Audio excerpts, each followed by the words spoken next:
Arthur vivia uma vida de ordem deliberada. Seu apartamento era um testamento ao minimalismo, uma paisagem estéril de brancos e cinzas. Sua mesa no escritório de arquitetura era uma grade perfeita de canetas e papéis.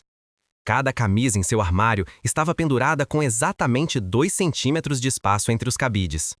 Esse controle rígido era sua barragem, segurando a inundação caótica que ameaçava afogá-lo todas as noites. A inundação tinha um nome: o corredor. Sempre começava da mesma maneira, a sensação de queda, seguida pelo impacto brusco de seus pés descalços em um linóleo frio e polido. Ele se encontrava na entrada de um corredor que se estendia para um infinito estéril e impossível. As paredes eram de um branco ofuscante, a fonte de luz era inexistente, mas onipresente. E o silêncio era tão profundo que zumbia em seus ouvidos. Então, o som. Um arrastar suave e úmido vindo da escuridão atrás dele. Ele nunca precisava olhar. Ele sabia o que era. A coisa sem rosto. O pânico, frio e elétrico, o dominava. Seu mundo meticulosamente ordenado desmoronava, substituído por um instinto singular e primitivo: correr. E então ele corria. Seus pulmões ardiam, suas pernas doíam, mas ele nunca diminuía a velocidade. O som do arrastar era seu metrônomo, uma batida constante e implacável que estava sempre logo atrás dele. Ele podia senti-lo, um ponto frio na nuca, o peso opressivo de seu olhar, embora não tivesse olhos. Ele nunca via um rosto, apenas um vácuo vagamente em forma humana, uma silhueta cortada do próprio tecido da sombra, vestida com o que pareciam ser trapos úmidos e esfarrapados. A perseguição continuaria pelo que parecia uma eternidade, pelo corredor que nunca terminava. Mas sempre terminava. O arrastar da criatura ficava mais próximo, mais rápido. O frio em sua nuca se intensificava. Ele quase podia sentir sua respiração, embora soubesse que ela não respirava. Exatamente quando uma mão sombria alcançava seu ombro, exatamente quando seus dedos estavam prestes a tocar sua pele, Arthur acordava. Ele se sentava ereto na cama, encharcado de suor, seu coração um tambor frenético contra suas costelas. O silêncio de seu apartamento parecia tão opressivo quanto o silêncio do corredor. Por 10 anos, essa foi sua realidade. O pesadelo o havia corroído, despedaçando o homem que ele era. Ele estava perpetuamente exausto. Olheiras eram assessores permanentes sob seus olhos. Seus relacionamentos se desgastaram e se romperam. Como explicar a alguém que você não pode passar a noite porque uma entidade sem forma vai persegui-lo por um corredor fantasma? Seu trabalho, antes sua paixão, tornou-se uma luta. As linhas limpas que ele projetava no papel zombavam do caos em sua mente. Ele tentou de tudo. Terapeutas ofereciam teorias de ansiedade e estresse. Especialistas em sono monitoravam suas ondas cerebrais e não encontraram nada em comum. Ele tentou medicamentos que o deixavam grogue e desconectado, mas assim o corredor o esperava. Uma noite, após uma perseguição particularmente angustiante, Arthur se viu encarando seu reflexo no espelho do banheiro às 3 da manhã. O homem que o encarava era um estranho esvaziado. O controle rígido havia falhado. A barragem estava rachando. E naquele momento de desespero rápido, um novo pensamento, aterrorizante e libertador, criou raízes. E se ele parasse de correr? A ideia era insana.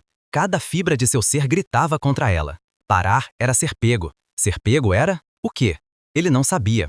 Esse era o cerne do terror, o destino desconhecido que o aguardava ao toque da criatura. Mas qual era a alternativa? Uma vida inteira correndo? Uma lenta descida à loucura? Ele passou a semana seguinte se preparando para o confronto. Leu sobre sonhos lúcidos, praticando verificações de realidade ao longo do dia, na esperança de levar a consciência para o sono. Ele repetia um mantra para si mesmo, uma oração desesperada. Eu não vou correr, eu vou virar, eu vou encarar. Naquela noite, quando seus pés tocaram o linóleo frio, o pavor familiar o invadiu. O arrastar começou, suas pernas se tensionaram, seu corpo já se preparando para saltar para a frente. Não. Ele cerrou os punhos, cravando as unhas nas palmas das mãos. Eu não vou correr. Ele forçou seus pés a permanecerem plantados. Foi a coisa mais difícil que ele já fez. Todo o instinto de sobrevivência gritava para ele fugir. O arrastar ficou mais alto, mais perto. O ponto frio em sua nuca floresceu, uma mancha de gelo se espalhando por sua pele. Ele podia senti-lo agora, a apenas alguns metros de distância. Seu corpo tremia incontrolavelmente. Com um esforço final e monumental de vontade, ele se virou. E pela primeira vez em 10 anos, ele o viu claramente. Era alto e esguio, sua forma tremolando como uma miragem de calor. Os trapos esfarrapados que usava pareciam absorver a luz ao redor deles. E sua cabeça era um branco perfeito e liso. Sem olhos, sem nariz, sem boca, uma tela horripilante de nada. O fôlego de Arthur engasgou. Ele esperava que a criatura se lançasse, que o despedaçasse, mas não o fez. Simplesmente ficou ali, seu rosto sem feições apontado para ele. O arrastar parou, o silêncio zumbido retornou. Lentamente, como se movendo através da água, a criatura levantou uma mão.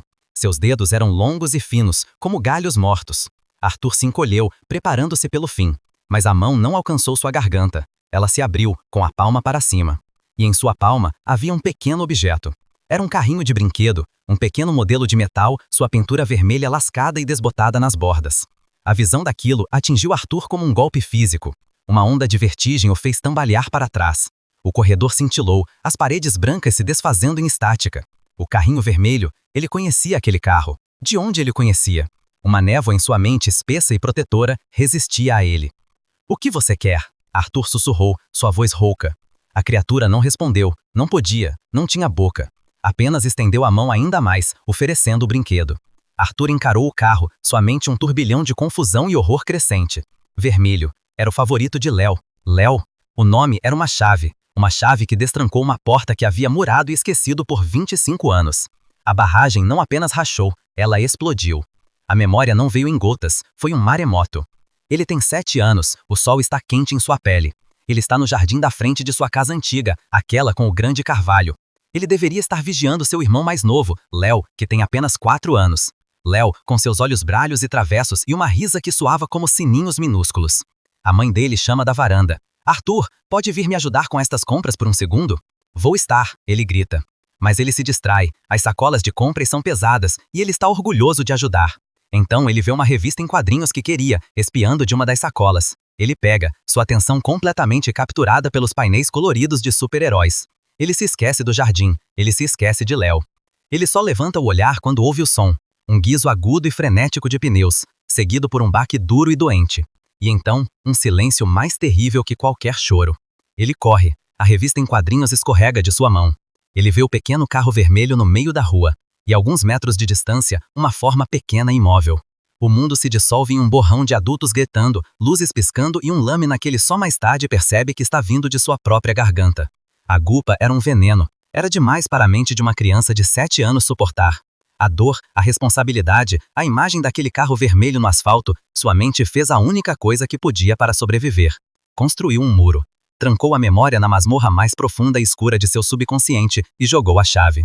Ele não apenas esqueceu o acidente, ele esqueceu a profundidade de seu vínculo com Léo, esqueceu o som de sua risa. Com o tempo, Léo se tornou uma fotografia desbotada, uma história triste que seus pais raramente contavam. Arthur cresceu, enterrando o menino que ele era sob camadas de controle e ordem. Ele havia, em essência, perdido seu rosto, o rosto de um irmão, o rosto de uma criança despedaçada pelo trauma.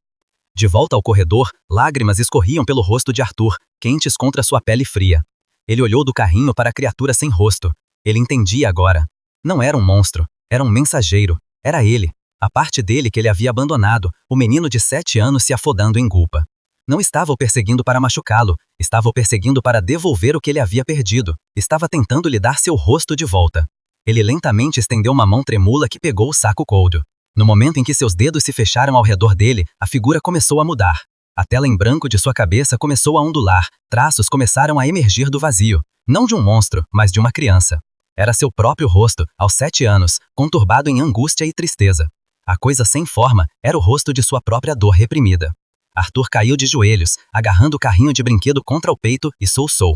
Ele chorou pelo irmão que havia perdido, pelo menino que havia sido e pelo homem que se tornara, uma concha vazia fugindo de um fantasma que só tentava torná-lo inteiro. O corredor infinito se desmanchou ao seu redor, as paredes brancas desaparecendo em uma luz suave. Arthur acordou. Não houve salto nem grito. O sol estava se infiltrando por suas cortinas, lançando linhas de luz em seu quarto ordenado. O ar estava calmo. Pela primeira vez em 10 anos, ele sentiu uma profunda sensação de paz.